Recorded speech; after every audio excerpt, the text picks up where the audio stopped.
soft tales, where stories come to life gently in the heart of the sprawling East Java landscape, where the whispers of ancient spirits interlace with the rustling of swaying palm trees. There once rose a formidable figure, a man destined for power and the echoes of eternity.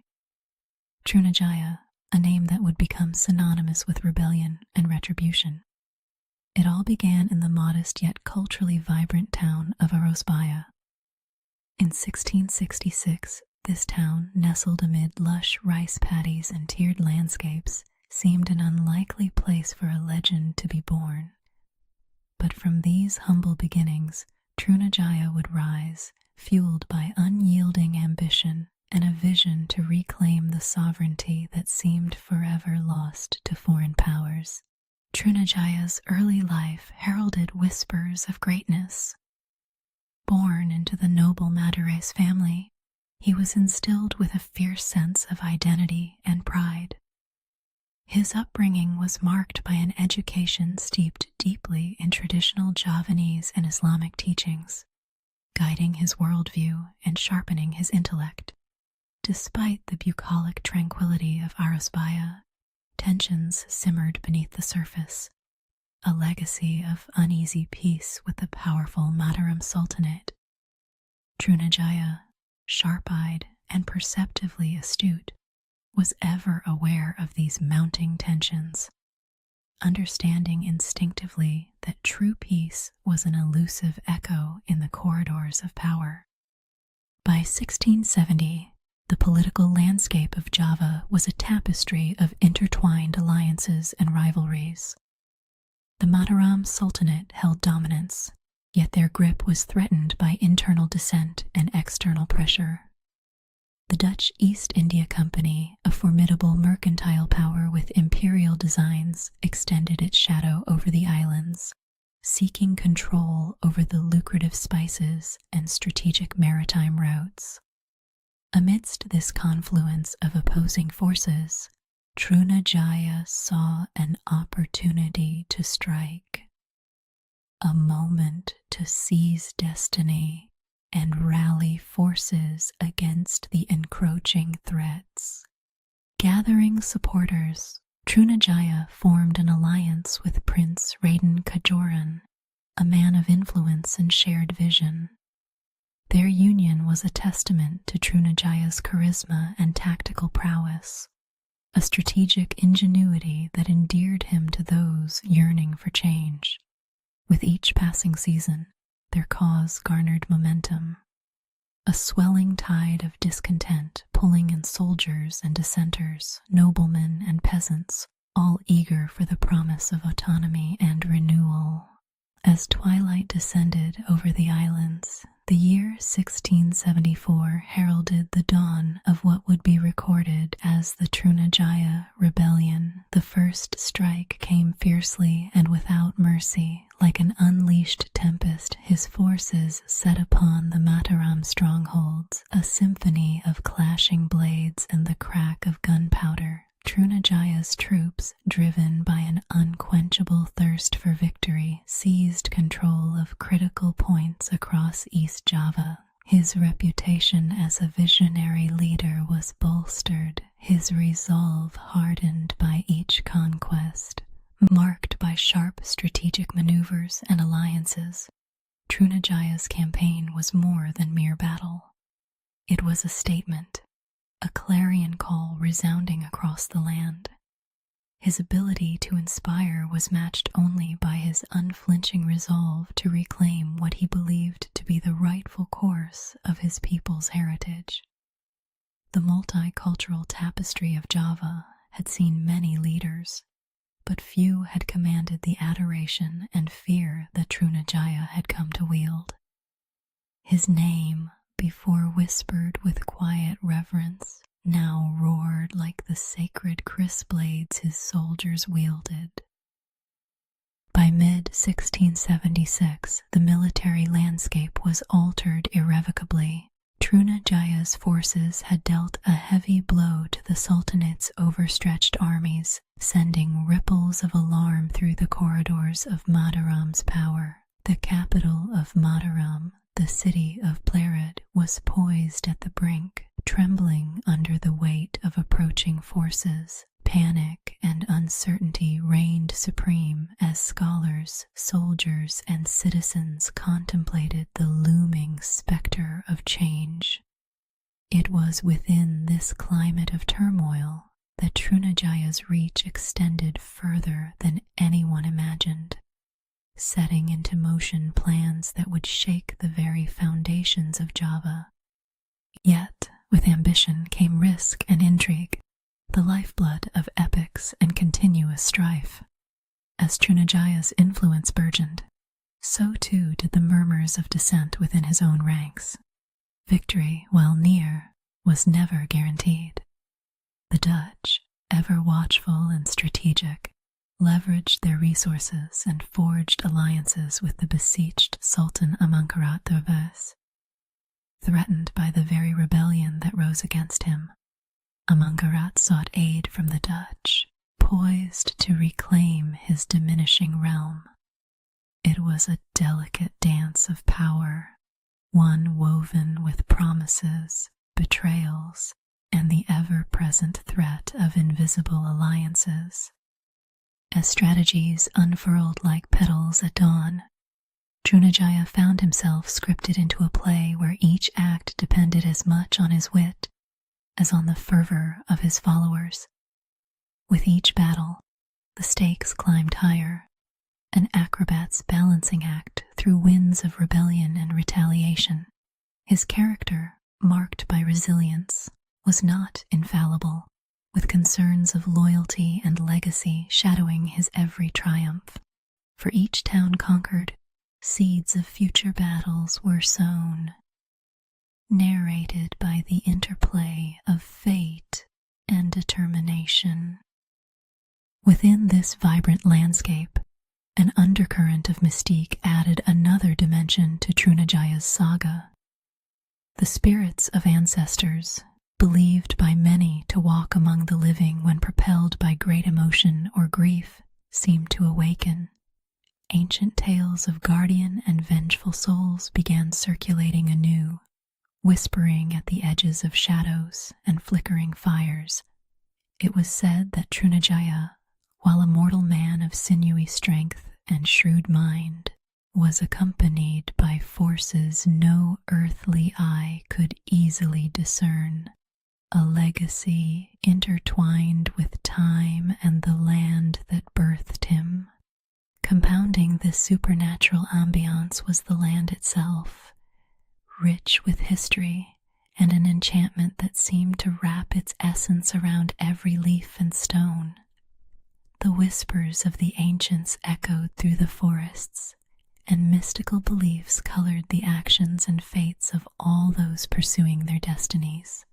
For each night that cast its protective cloak over Trunajaya's camp, stories of ghostly legions began to weave through the night air, phantoms of battles long past, arising not out of history's tomes, but rather the collective breath of mouths, unquenched of justice. Trunajaya, committed to his cause, seemed to draw strength from this eerie bond, his every endeavor both leading and led by the intertwining paths of earthly battles and ethereal patronage. The ghostly narratives whispered around crackling campfires, kindling both courage and caution among his troops, setting a stage that awaited only breathless awe and inevitable confrontation. As ambitions wove their thread through the fabric of empire and land, the burgeoning rebellion presented not merely an earthly challenge, but a narrative steeped in the heritage of Javanese saga-telling, an odyssey punctuated by moments of introspection and whispers that painted shadows in the gray brush of twilight hours. The tale that had begun in Arosbaya had unfurled, pulling multitudes into its fold, a path marked by courage and uncertainty, earthly conflicts, and whispers from beyond. As daylight slipped away, a fragile balance hung over the land. With each dusk settling over the island of Java, the encampment of Trunajaya grew more alive with purpose. His followers, emboldened by a leader who seemed at once resolute and transcendent, prepared for their next campaign, mindful of the seemingly spectral forces in their midst. Whispers of Trunajaya's uncanny fortune spread beyond his immediate circle, rattling the courts of the Mataram Sultanate. For the rulers in the capital of Plarid, the notion of fighting both a man and his mystical allies was daunting, blurring the lines between mundane warfare and the supernatural.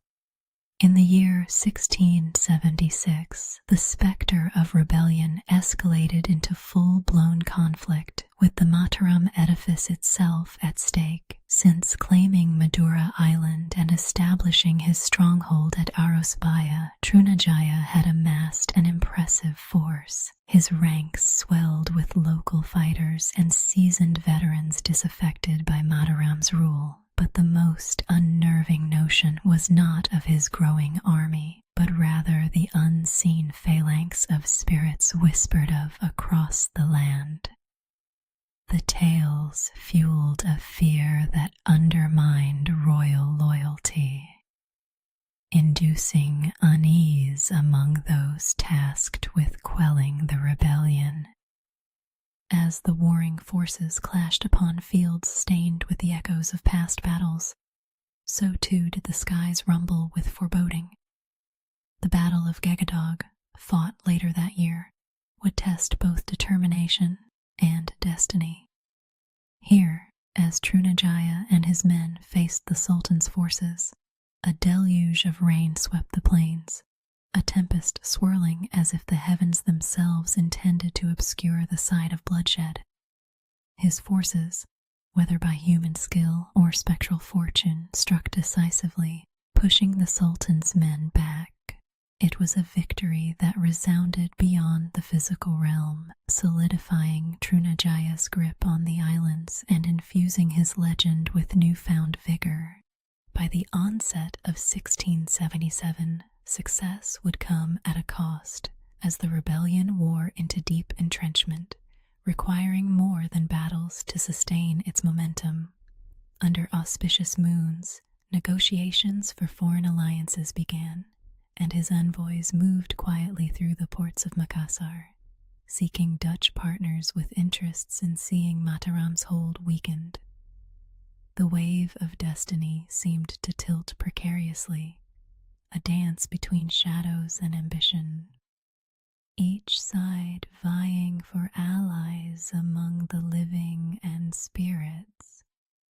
Amidst these maneuvers, the strategic port of Gresik beckoned, a crucial node whose capture would cement maritime superiority. In a daring dawn assault, Trunajaya's forces, emboldened by tales of invincibility, overwhelmed the defenders with an uncanny precision, seemingly guided by unseen hands.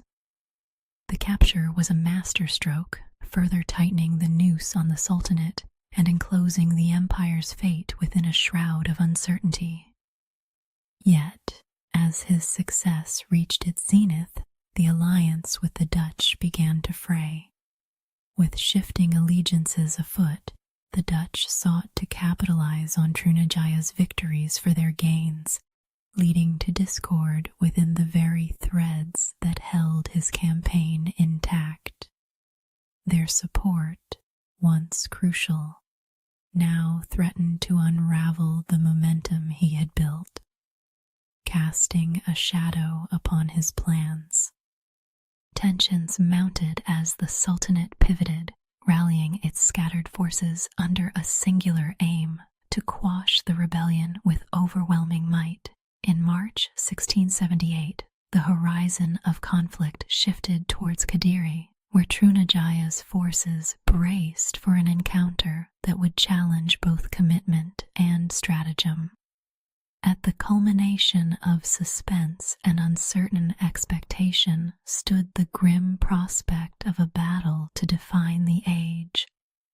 The ensuing melee was fierce and relentless, a swell of human fervor colliding with the ethereal resolve whispered about in hushed tones.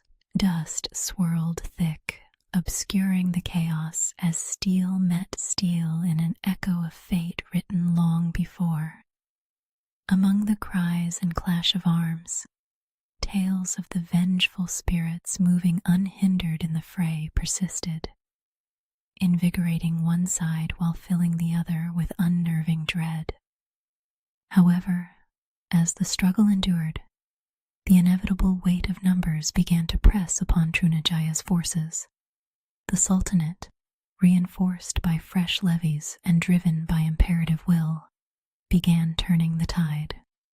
Trunajaya's men, once bolstered by both earthly and ethereal allies, found themselves retreating under an organized force, renewing its diligence. With dusk settling on the fields of Kadiri, it became evident that the rebellion would falter. Though his armies had grown from a whisper of defiance into a resounding challenge, the burden of sustaining a long war exacted its tribute. The ghostly loyalties that underpinned his mythos carried their own limits, and the living's resolve gradually overpowered the spectral whispers. As 1679 unfolded, the final chapters of Trunajaya's saga began writing themselves, not in the haunting shadows of spectral assistance, but within the tangible realm of history's reckoning. With diminishing resources and allies strained, a cornered Trunajaya sought refuge and respite amid the coastal shelters familiar to his kin, his maneuvers guided by dogged determination and a warrior's heart. The hunter's blade arrived with the subtlety of whispered curses, as Sultan Amangkurat II, seeking resolution, forged a concerted effort alongside the Dutch, whose complicated alliance shifted once more. Authorities apprehensive of a rebellion reignited with supernatural aid exerted pressure upon every avenue, invoking both diplomacy and blade to restore order across the Sultanate. Finally, in 1680, the pages of destiny turned to capture his end. Betrayed by those once aligned with him, Trunajaya was captured by forces eager to finish the chapter of uprisings and rogue destiny. Brought before the Sultan, folklore tells of a negotiation to weave governance with clemency. But history would mold out a conclusion of somber retribution, a tale that knew not of absolution. The execution marked a tactile end to a tempestuous chapter, as confounding alliances unraveled and ancient spirits retreated to the vales from whence they rose. Yet the legacy of Trunajaya transcended his physical demise, echoing eternal through lands steeped in myth and saga. The folklore whispers of a warrior guided by spirits wove legends among the people. Histories carried forth in fireside tales and the resonant echoes through the ages.